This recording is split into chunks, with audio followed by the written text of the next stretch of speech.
বিয়াৰ খৰচ সম্পূৰ্ণ বিনামূলীয়া। কইনাৰ লগত নিয়া সম্পত্তিও দিয়া হয় বিনামূলীয়াকৈ। বিনামূলীয়াকৈ সোণৰ আঙুঠি প্ৰদানৰো চলি আছে পৰিকল্পনা। আজিলৈকে তেওঁলোকে বিনামূলীয়াকৈ পাতিছে 100ৰো অধিক বিয়া।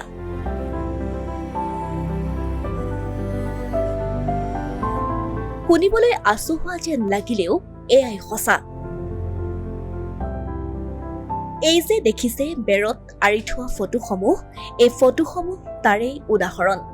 ধুবুৰীৰ কালিবাৰী ট্ৰাষ্টি বৰ্ডৰ উদ্যোগত সম্ভৱ হৈ উঠিছে এই মহান কাৰ্য।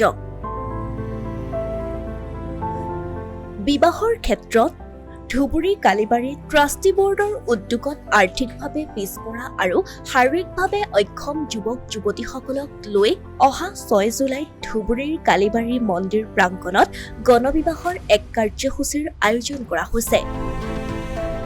ধুবুৰীৰ কালিবাৰী ট্ৰাষ্টি বৰ্ডৰ গণবিবাহ কাৰ্যসূচীৰ আহ্বায়ক কমিটিৰ অন্যতম সদস্য সুচিব্ৰত সিংহ চৌধুৰীয়ে কয় যে এইবাৰ চলিত বৰ্ষটোত সপ্তমবাৰৰ বাবে ধুবুৰী কালিবাৰীত গণবিবাহ কাৰ্যসূচী অনুষ্ঠিত কৰাৰ বাবে ব্যাপক প্ৰস্তুতি লোৱা হৈছে।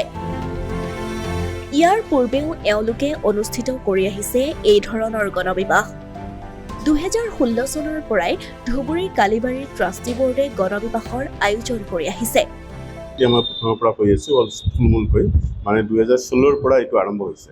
খালি 20-21টো বন্ধ আছিল, তাৰপিছত 22ত কৰা হৈছে, 23ত আকৌ বন্ধ আছিল, তাৰপিছত এতিয়া 24 যোৱা বছৰ কৰা হৈছে আৰু এইবাৰ 25ত কৰা হৈ আছে। এই বছৰ 15 জোৰা মানে ধুবুৰী জিলাৰ বিভিন্ন চুকে কোণে থকা একদম মানে খুব পিছপৰা অঞ্চলৰ পৰা ল'ৰা ছোৱালীবিলাক লৈ, মানে যিবিলাকে বিয়া দিব নোৱাৰে, নিজৰ আৰ্থিক সম্বল নাই, সেইবিলাক লৈ অহা হৈছে। লৈ আহি ইয়াত বিয়া দিয়া হৈ আছে। মানে প্ৰধানতঃ মেইনলি এইবাৰ আমি সীমামূৰীয়া অঞ্চলৰ পৰাই বেছি লৈছোঁ, যিবিলাক মানুহ জীৱনত কেতিয়াও বিয়া দিব নোৱাৰিব, আৰু তেতিয়া তাৰপিছত বিয়া দিব নোৱাৰিলে হয় কি গৰীব মানুহবিলাকে সিহঁতৰ বুদ্ধিভ্ৰষ্ট হৈ পেলাই অন্য বেলেগ কিবা কাম কৰে নাইবা কি কৰে। সেইকাৰণে এইবিলাক উশৃংখল যাতে সৃষ্টি নহয়, সেইকাৰণে সেইবিলাকক লৈয়ে আমি ইয়াত বিয়া দিওঁ।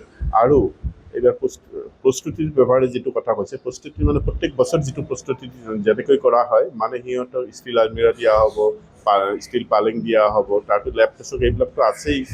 সংসাৰিক যিমান বাচন বৰ্তনৰ পৰা আৰম্ভ কৰি লগতে আমি চেষ্টা কৰিছোঁ সোণৰ এটাকৈ আঙুঠি দিয়াৰ কাৰণেও আমি চেষ্টা কৰি আছোঁ। সামাজিক সনাতন ধৰ্মত যেনেকৈ বিয়া দিয়া হয় সেনেকৈ আমাৰ ইয়াতো বিয়া দিয়া হ'ব।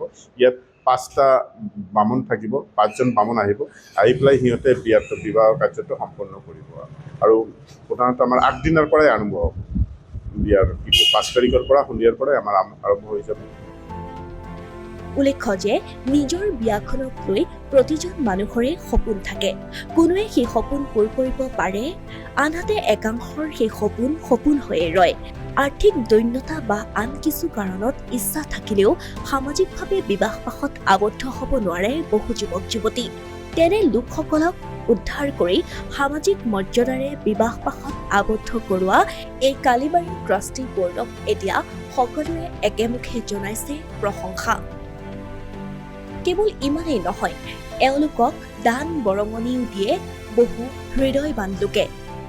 সিহঁতেতো ঘৰত যদি বিয়া দিল হয় সিমান সমাজত, তেনেহ'লে 2-এজনক মাতিল হয়, কিন্তু সিহঁতে যিহেতু আৰ্থিকভাৱে দুৰ্বল, সেইবিলাক অক্ষম বেছিভাগে, সেইকাৰণে আমি সিহঁতক এইটো অপশ্যন দিছোঁ যে সিহঁতে ল'ৰাৰ তৰফৰ পৰা, ছোৱালীৰ তৰফৰ পৰা, 2 তৰফৰ পৰাই 15জনকৈ সিহঁতৰ নিজা মানুহ নিমন্ত্ৰণ কৰি আনিব পাৰিব ইয়াতে বিয়াখন চাবৰ কাৰণে। তাৰপিছত ইয়াত আমাৰ দুপৰীয়াৰ আহাৰ ব্যৱস্থা কৰা হৈছে। বাছ ধুনীয়াকৈ কি কৰোঁ উপভোগ কৰিব আৰু সিহঁতে একেলগে যাব পাৰিব। প্ৰায় 90% খৰচে কালিবাৰী ট্ৰাষ্টৰ পৰাই দিয়া হয়, মন্দিৰৰ কমিটিৰ পৰাই দিয়া হয়। আৰু বাকীখিনি কিছুমান আছে সিহঁতে নাম প্ৰকাশৰ অনিচ্ছুক, কিন্তু সিহঁতে ইয়াত আহি দান দি যায়। অসমীয়া প্ৰতিদিন ডিজিটেল সংবাদ ধুবুৰী।